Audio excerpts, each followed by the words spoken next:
Hello बच्चों, आज के इस वीडियो में हम देखेंगे रसायन विज्ञान का मोस्ट इम्पॉर्टेंट प्रश्न नोट्स के साथ, जो आपके बोर्ड एग्जाम की दृष्टि से बहुत ही महत्वपूर्ण है। तो इसे आप जरूर ध्यान से पूरा वीडियो को देखिए। मोस्ट इम्पॉर्टेंट क्वेश्चन जिसमें हम लोग देखेंगे परासरण दाब के बारे में, फ्रेयान क्या होता है, कार्बन टेट्राक्लोराइड, डीडीटी का प्रयोग, शून्य कोट की अपक्रिया, प्रथम कोट की अपक्रिया, मानक इलेक्ट्रोड विभव, रेडॉक्स विभव, हेनरी का नियम, फैराडे का नियम, ये सब हम लोग इस वीडियो में कवर करने वाले हैं। तो आइए हम लोग एक एक करके देखते हैं। तो सबसे पहला हम लोग का आता है परासरण दाब। परासरण दाब क्या होता है, परासरण दाब किसे कहते हैं, तो हम लोग को इतना ही लिखना होगा चित्र के साथ। परासरण दाब को हम लोग सबसे पहले किसी तनु विलयन से, कोई हल्का गाढ़ा विलयन है, तनु विलयन से सांद्र विलयन में, सांद्र विलयन मतलब जो ज्यादा गाढ़ा विलयन हो, अर्धपारगम झिल्ली के द्वारा विलायक का स्वतः प्रवाह परासरण कहलाता है। यानी कि हल्के विलयन से सांद्र विलयन की तरफ विलायक खुद से परासरित होने लगता है, खुद से प्रवाहित होने लगता है, जिसे हम लोग कहते हैं परासरण। क्या कहते हैं? परासरण कहते हैं। अब यदि परासरण दाब को समझें तो परासरण दाब क्या होता है? परासरण दाब वह दाब होता है जिसे विलयन पर लगाने पर परासरण रुक जाता है, परासरण दाब कहलाता है। मतलब कि यहाँ पर हल्का विलयन है, यहाँ गाढ़ा विलयन है, तो जब हम लोग एसपीएम लगाएंगे अर्धपारगम झिल्ली, तो यहाँ से स्वतः विलायक इधर की तरफ प्रवाहित होने लगेगा। तो हम वह न्यूनतम दाब जो ऊपर से लगाएं कि ये जो प्रवाहित हो रहा है ये प्रवाह रुक जाए, तो उस न्यूनतम दाब को हम लोग कहते हैं परासरण दाब, और परासरण दाब को पाई से प्रदर्शित करते हैं। ठीक है।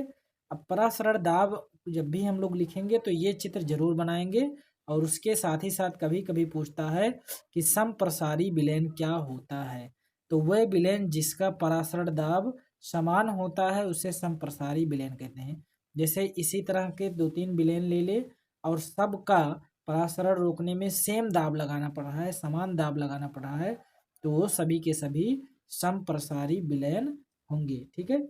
इसके बाद में हम लोग का अगला क्वेश्चन आता है, फ्रेयान क्या है। ये बहुत बार पूछा गया है, 2 नंबर में 1 नंबर में, तो इसे आप जरूर देखिए फ्रेयान क्या है।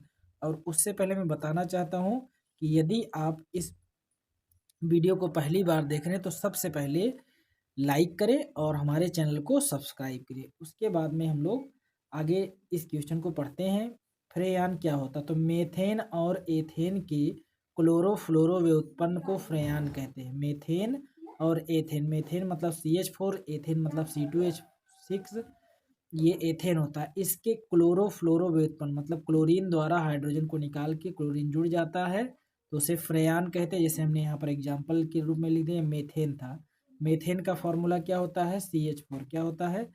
CH4 होता है। अब यहाँ पर 2 क्लोरीन आ गया और 2 फ्लोरीन आ गया। 2 क्लोरीन, इसको 2 को निकाल दिया और इसको भी 1 को निकाल दिया, और 2 फ्लोरीन इसको निकाल दिया, तो यहाँ पर जो ये बनेगा CF2 और Cl2, ये हो जाएगा फ्लोरो व्युत्पन्न अर्थात फ्रेयान हो जाएगा। ठीक है।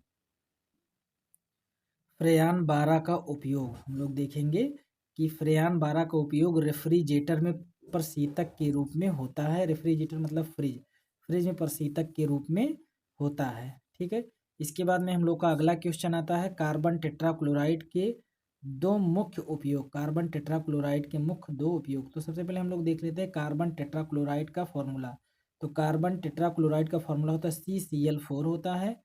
कार्बन टेट्राक्लोराइड की वाष्प वायु से भारी एवं ज्वलनशील होने के कारण, वायु से जो होता है ज़्यादा वजनदार होता है, और ज्वलनशील होने के कारण अग्निशमक के रूप में प्रयोग किया जाता है। अग्निशमक मतलब जहाँ पर अग्नि की ज़्यादा आवश्यकता होती है, अग्निशमक के रूप में प्रयोग किया जाता है। और दूसरा उपयोग इसका फ्रेयान के निर्माण में होता है। कार्बन टेट्राक्लोराइड का उपयोग फ्रेयान के निर्माण में होता है। और यदि अभी तक आप सब्सक्राइब नहीं किए तो सबसे पहले आप सब्सक्राइब करें, वीडियो पसंद आ रहा हो तो लाइक करें और अपने मित्र के पास जरूर भेजें। अगला हम लोग का क्वेश्चन है, डीडीटी का पर्यावरण पर क्या प्रभाव पड़ता है। सब्सक्राइब आप जरूर कर दें क्योंकि आप में उसका कोई नुकसान नहीं होगा। ठीक है।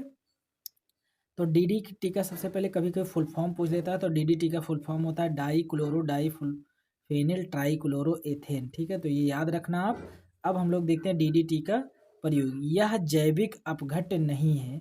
यह जैविक अपघट्य मतलब जैसे क्या होता है, हम लोग कागज़ या फिर कागज़ से बनी हुई वस्तुओं को अगर फेंक देते हैं तो वो धीरे धीरे खत्म हो जाता है, धीरे धीरे गल सड़ जाता है, तो उसे जैविक अपघट्य कहते हैं। जब वो नहीं सड़ता है, नहीं गलता है, नहीं खत्म होता है, तो उसे कहते हैं जैविक अपघट्य नहीं है, मतलब अजैविक अपघट्य। ठीक है, इसका अवशेष वातावरण में रह जाता है, यानी कि DDT का अगर छिड़काव कर देते हैं कीटनाशक के रूप में तो वातावरण में ही रहता है, वो खत्म नहीं होता है।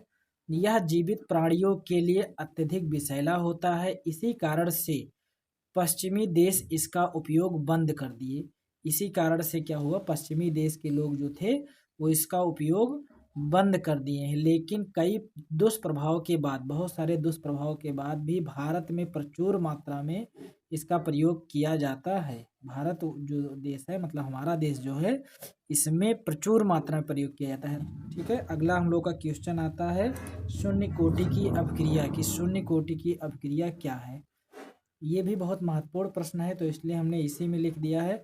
तो वह रासायनिक अपक्रिया जिसमें अभिक्रिया का दर अर्थात वेग अभिकारक की सांद्रता पर निर्भर नहीं करता है, शून्य कोटि की अपक्रिया कहलाता है। यानी कि ऐसी अपक्रिया जिसका वेग अभिकारक की सांद्रता मतलब गाढ़ा है या हल्का है उस पर नहीं निर्भर करता है, तो शून्य कोटि की अपक्रिया कहलाता है। मान लेते हैं कि कोई ए पदार्थ है, उससे एक नया उत्पाद बन रहा है, तो इसका जो वेग होगा, वेग समानुपाती होगा ए नॉट के, मतलब कि यहाँ पर जीरो। अगर एक आ जाता तो प्रथम कोटि की अपक्रिया, दो आ जाता तो द्वितीय कोटि की अपक्रिया, यहाँ पर क्या होगा, जीरो है तो शून्य कोटि की अपक्रिया होगा।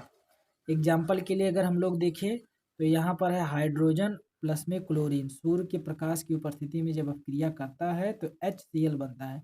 ये चाहे जितना गाढ़ा हो, चाहे जितना ये गाढ़ा हो, उससे कोई फर्क नहीं पड़ेगा, उतनी ही वेग से HCl का निर्माण होगा। अब इसके बाद में हम लोग देखते हैं शून्य कोटि के अपक्रिया का वेग स्थिरांक क्या होता है, क्योंकि बार बार क्वेश्चन शून्य कोटि की अपक्रिया के साथ में उसका वेग स्थिरांक भी पूछता है। तो शून्य कोटि की अपक्रिया का वेग स्थिरांक देखने हम लोग समझते हैं, तो वेग व्यंजक जो होता है x बराबर KT होता है। क्या होता है, x बराबर KT होता है। x जहाँ होता है t समय में यूज अभिकारक की मात्रा, जैसे कोई अपक्रिया हो रही है तो t समय में कितना अभिकारक यूज हो रहा है, प्रयोग किया जा रहा है, उसकी मात्रा को x कहते हैं। k क्या होता है, अभिक्रिया का वेग स्थिरांक होता है। अब इसके बाद में हम लोग को इसका मात्रक भी लिखना पड़ेगा कि k जो होता है मोल प्रति लीटर प्रति समय होता है, या फिर मोल लीटर इनवर्स समय इनवर्स होता है। इसके बाद में हम लोग का अगला क्वेश्चन आता है प्रथम कोटि की अपक्रिया, ये भी बार बार पूछा जाता है।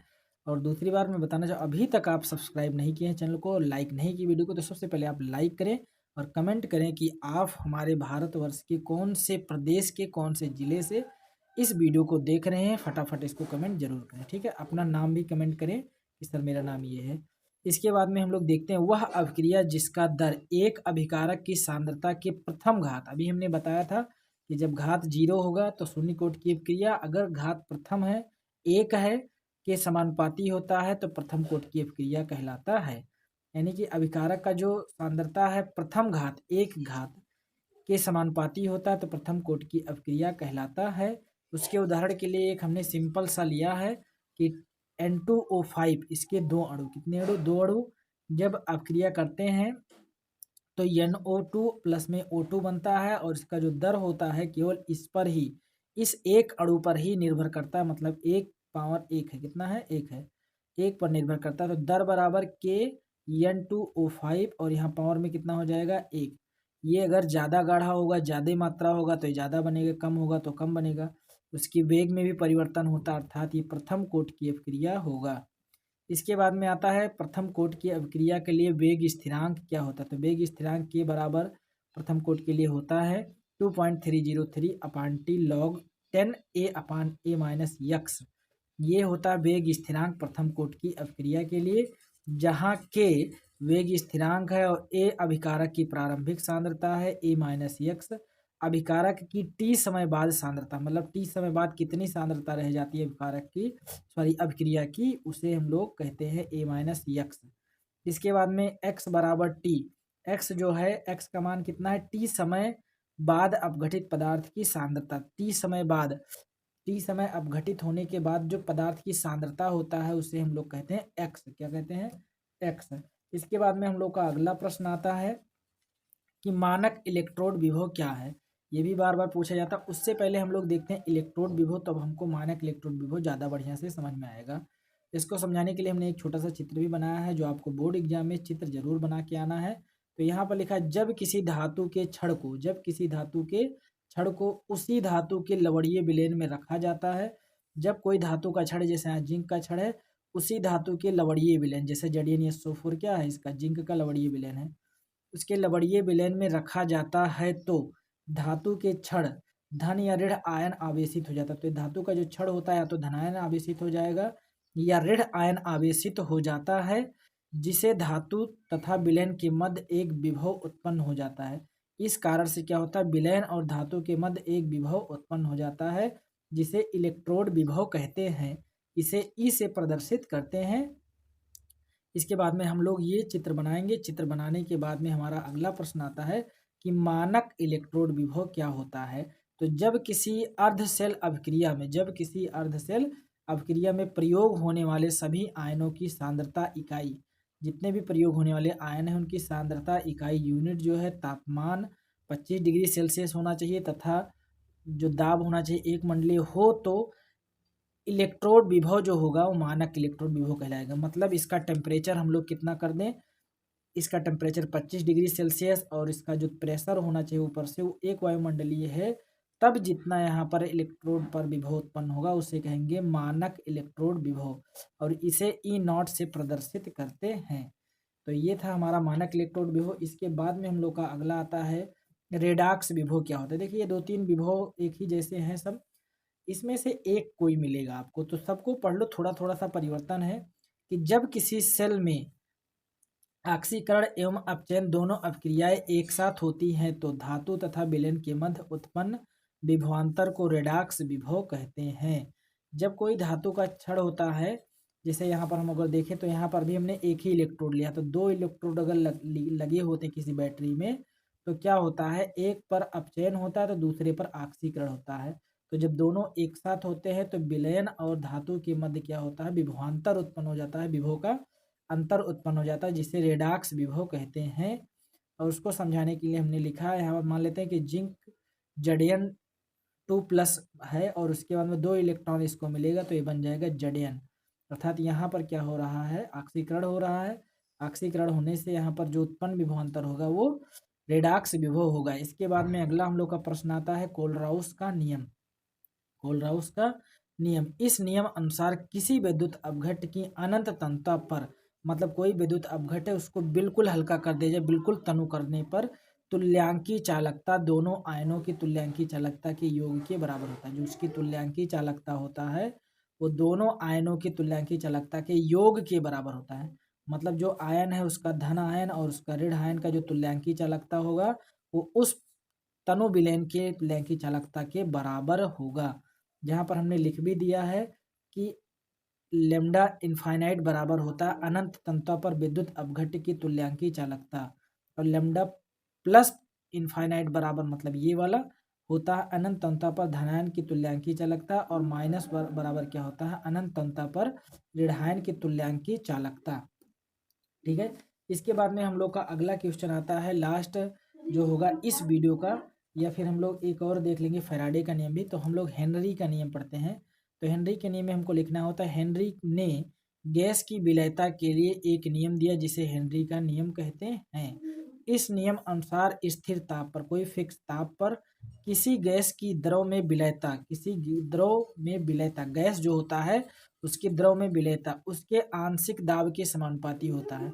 मतलब कि यदि हम लोग किसी विलयन में, जैसे मान लेते हैं ये एक विलयन है, इसमें हम गैस मिलाना चाह रहे हैं, तो जो हम ऊपर से हल्का सा प्रेशर लगाएंगे, दाब लगाएंगे, आंशिक दाब के समानुपाती होता है। मतलब यस समानुपाती पी, जहाँ पर यस क्या है, गैस की द्रव में विलयता है, और पी फार क्या होगा, प्रेशर हो जाएगा, दाब हो जाएगा, आंशिक दाब हो जाएगा। जब ये समानुपाती का चिन्ह हटता है तो के एच आता है, इसे कहते हैं हेनरी नियतांक। और ये हमारा फॉर्मूला हो जाएगा। इसके नीचे हम लोग ये बात लिखेंगे कि यस बराबर क्या है, गैस की दरों में विलेयता, पी बराबर क्या है, आंशिक दाब, के एच जो है हेनरी नियतांक, हेनरी के नियम की सीमाएं इसके बाद में हम लोग देखते हैं। तो अधिकांश गैस हेनरी के नियम का पालन करती हैं, ज़्यादातर गैसें जो होती हैं हेनरी के नियम का पालन करती हैं। उसमें सबसे पहला ध्यान हमको ये देना होगा, दाब बहुत अधिक ना हो, यानी कि बहुत ज़्यादा हम लोग प्रेशर ना लगाएं। दूसरी बात, ताप बहुत कम ना हो, जिसका टेम्परेचर है वो भी बहुत डाउन ना हो। तीसरी बात, गैस विलायक में अधिक विलय ना हो, पहले से ऑलरेडी गैस जो है वो विलयन के अंदर ना घुला हो, ये बात हमको ध्यान रखना होगा। इसके बाद में हम लोग का आता है फैराडे का नियम। क्या आता है, फैराडे का नियम। फैराडे का विद्युत अपघट्य के दो नियम, फैराडे के विद्युत अपघट्य के दो नियम। अभी तक आप लाइक नहीं किए हैं, सब्सक्राइब नहीं किए, सबसे पहले आप सब्सक्राइब करो, सबसे पहले अपने मित्र के पास भेजो, लाइक करो वीडियो को, कमेंट करो आपको कैसा लग रहा है वीडियो, ठीक है। और आप बोर्ड एग्जाम में बढ़िया से लिख के आना ताकि बढ़िया नंबर मिले। तो फैराडे ने दो नियम दिए थे। प्रथम नियम जो है, इस नियम अनुसार किसी विद्युत अपघट्य में विद्युत धारा प्रवाहित करने पर इलेक्ट्रोड पर मुक्त होने वाले पदार्थ की मात्रा प्रवाहित विद्युत धारा के समानुपाती होता है। देखो इसको समझना बिल्कुल आसान है।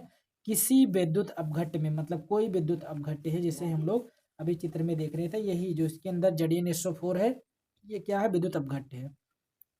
तो किसी विद्युत अपघट्य में विद्युत धारा प्रवाहित करने पर, विद्युत धारा प्रवाहित कर रहे हैं हम लोग उस विद्युत अपघट्य के अंदर, तो इलेक्ट्रोड पर मुक्त होने वाले पदार्थ की मात्रा, यानी कि इलेक्ट्रोड से जो पदार्थ निकल रहा है, मुक्त हो रहा है, उसकी मात्रा विद्युत धारा के समानुपाती हो, मतलब जितनी पदार्थ की मात्रा मुक्त होगा उतना ही विद्युत धारा उसमें अधिक प्रवाहित होगा।